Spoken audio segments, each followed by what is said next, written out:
હવે આપણા માટે ગૌરવની વાત એ છે કે સુરતને એટલે આ આખું 2047ની અંદર $30 ટ્રિલિયન ઇકોનોમી બનાવવાનું જે ટાર્ગેટ છે એના માટે શું કરવું પડે. નમસ્કાર દર્શક મિત્રો, સુરત અને એની આજુબાજુના લોકોને ખુશી થાય, ગૌરવ થાય અને એક સન્માનીય અનુભવ થાય એવા એક સમાચાર સામે આવ્યા છે. એવું લાગે છે કે સુરત ફરી એક વખત દેશનું આર્થિક પાટનગર બનવા તરફ જઈ રહ્યું છે. આપણને ખબર છે કે 16મી સદીની અંદર સુરતનો જે ઇતિહાસ હતો એ ભવ્યથી ભવ્ય ઇતિહાસ અને સમૃદ્ધ ઇતિહાસ હતો. સુરતમાં પૈસાદાર લોકો વસતા અને 84 વાવટા ફરકતા હતા. ફરીથી એક વખત સુરત આર્થિક પાટનગર બનવા જઈ રહ્યું છે.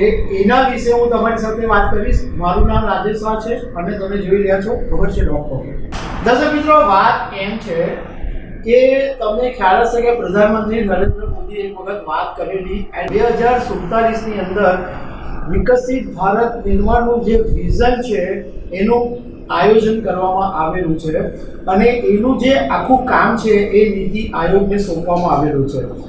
હવે આપણા માટે ગૌરવની વાત એ છે કે સુરતને એટલે આ આખું 2047ની અંદર $30 ટ્રિલિયન ઇકોનોમી બનાવવાનું જે ટાર્ગેટ છે એના માટે શું કરવું પડે.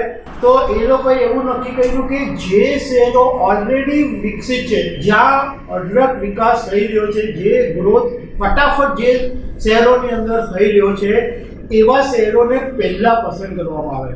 તો એમાં આખા દેશની અંદર ફાસ્ટેસ્ટ ગ્રોઈંગ સિટી કોઈ હોય તો એ આપણું સુરત છે. એટલે સુરતનું નામ પહેલું પસંદ થયું છે.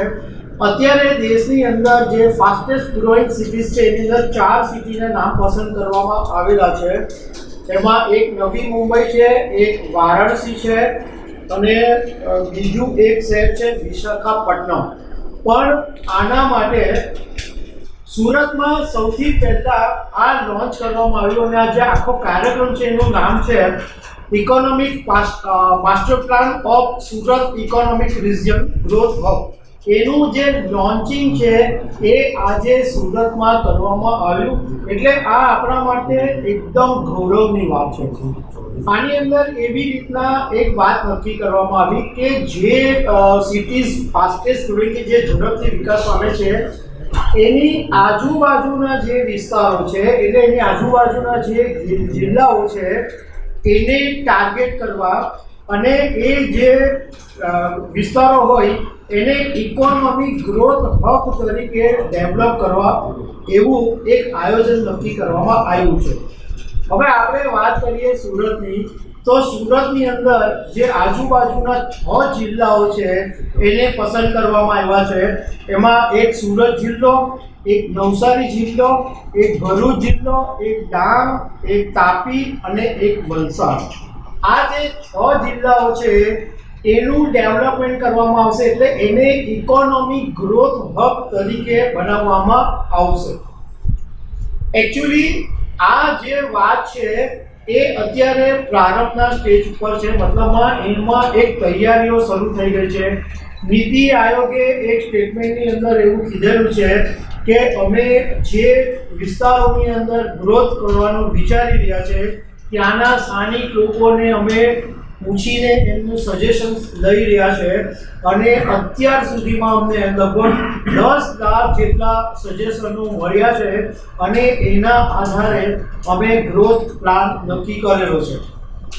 હવે આ સુરતના જે 6 જિલ્લા છે એમાં આપણને ખબર છે કે ઓલરેડી સુરત સિટી છે એ ડાયમંડ અને ટેક્સટાઇલ માટે વર્લ્ડની અંદર ફેમસ છે.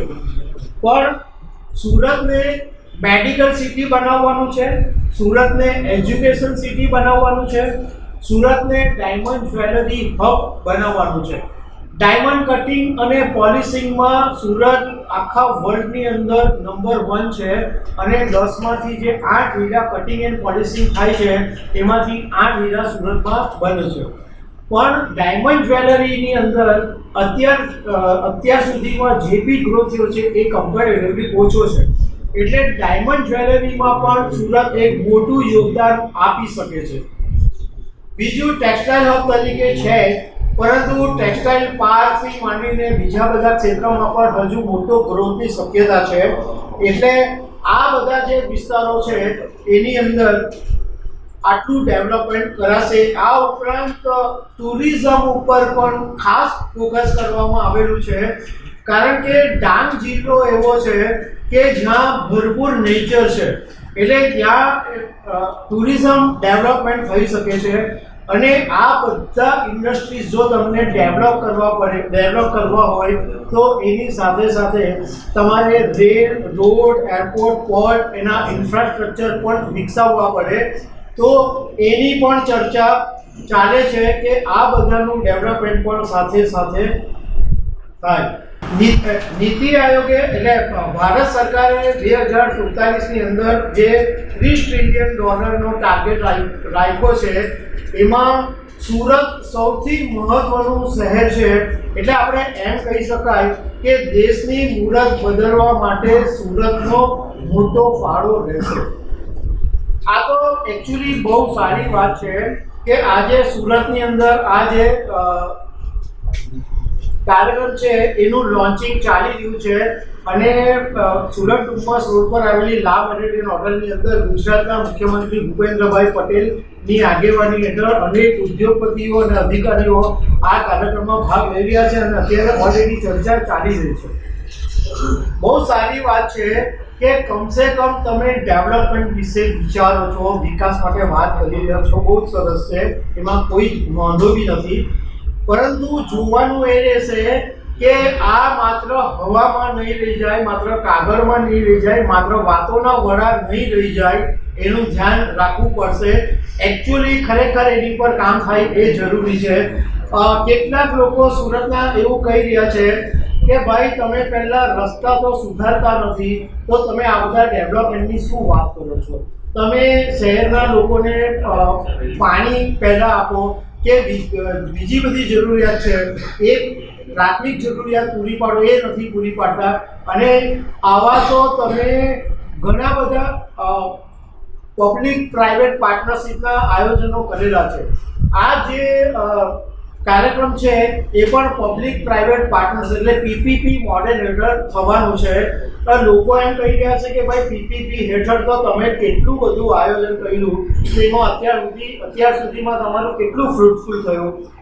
એટલે લોકો પોતપોતાની રીતના દલીલો તો રજૂ કરશે, પરંતુ આ એક બહુ સારી વાત છે. અને સુરત જો ભવિષ્યમાં ફરીથી આર્થિક રાજધાની બની શકે એમ છે. શરત એટલી જ છે કે જે બોલે છે એની ઉપર કામ થવું જોઈએ. તો દર્શક મિત્રો, આવી અનેક વાતો સાથે અમે તમને મળતા રહીશું.